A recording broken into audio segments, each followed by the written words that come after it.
Part of our continuation of the one question series. A lot of these professors are experts in their field, but they're very busy. We're trying to get information quickly to you. So we're not able to ask a range of questions, but we will try to get one really good question that's pivotal and can inform all the rest of the work. With us today, we were able to talk to very briefly Larry Diamond. I got to speak to him on the phone a little bit, and we followed up on email a little bit. We asked him one question. He's a senior fellow at the Hoover Institute, and he's also professor at Stanford University. He wrote this article in Political Magazine. Yes, Americans are deeply divided, but there are ways to reduce partisanship. How to fix polarization in Political Magazine. This is what he said. Change the electoral incentives, which are now biased against moderation and compromise. Today, members of Congress, state legislators, governors, and other state officials have to first win a low turnout party primary, in which ideologically militant voters are more likely to vote, and then win a general election by plurality vote. Compromise is politically dangerous, so candidates appeal to their bases. General election voters can't vote for a third alternative without wasting their vote on a spoiler. Switching to ranked choice voting would enable general election voters to give their first place votes to independents and moderates who promise to defy this polarizing logic.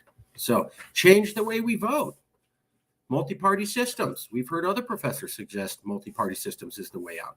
He seems to be suggesting it too.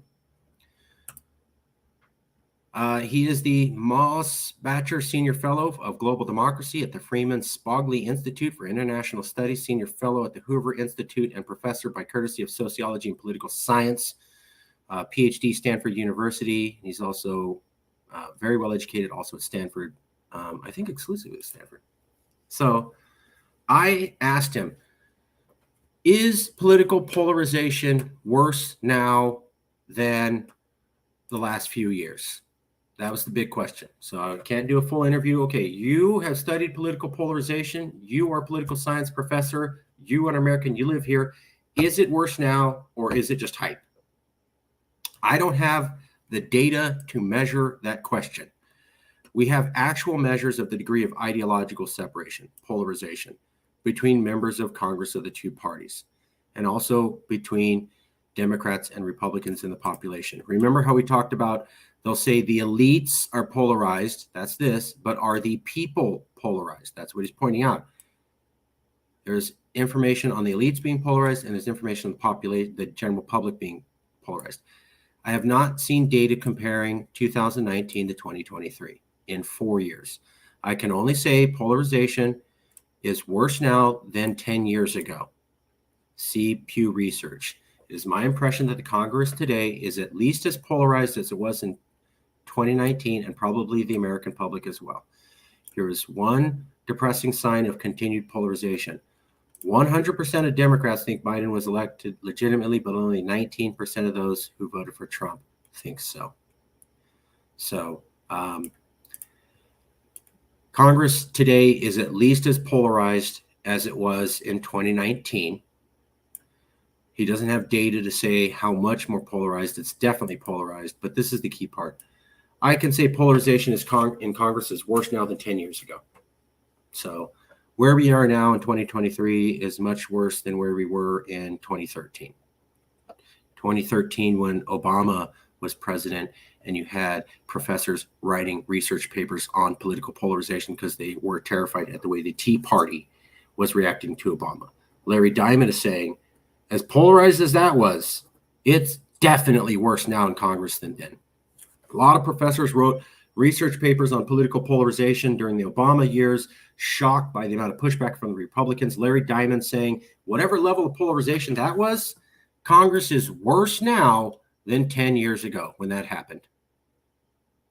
So that's definitely a point he's saying. Can't say if it's overall worse.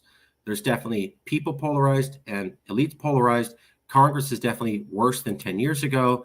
And the American public is probably super polarized, and Congress is probably as polarized as it was in 2019, along with people. So no improvement from 2019 to 2023 over the last 4 years. He also said over the phone, it certainly isn't better than when he wrote his book. And this was the study he was pointing to. So when he mentions the Pew Research study, I can only say it's worse than it was 10 years ago. See this Pew Research study, this study here.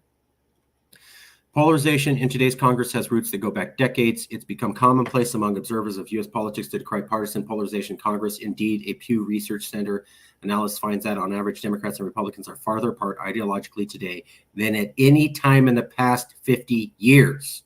Larry Diamond is pointing to this one that says, Democrats and Republicans are farther apart ideologically today than at any time in the past 50 years.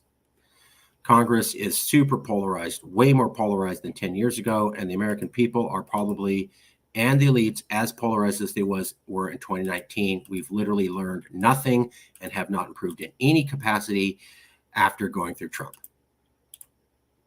That's what this professor says.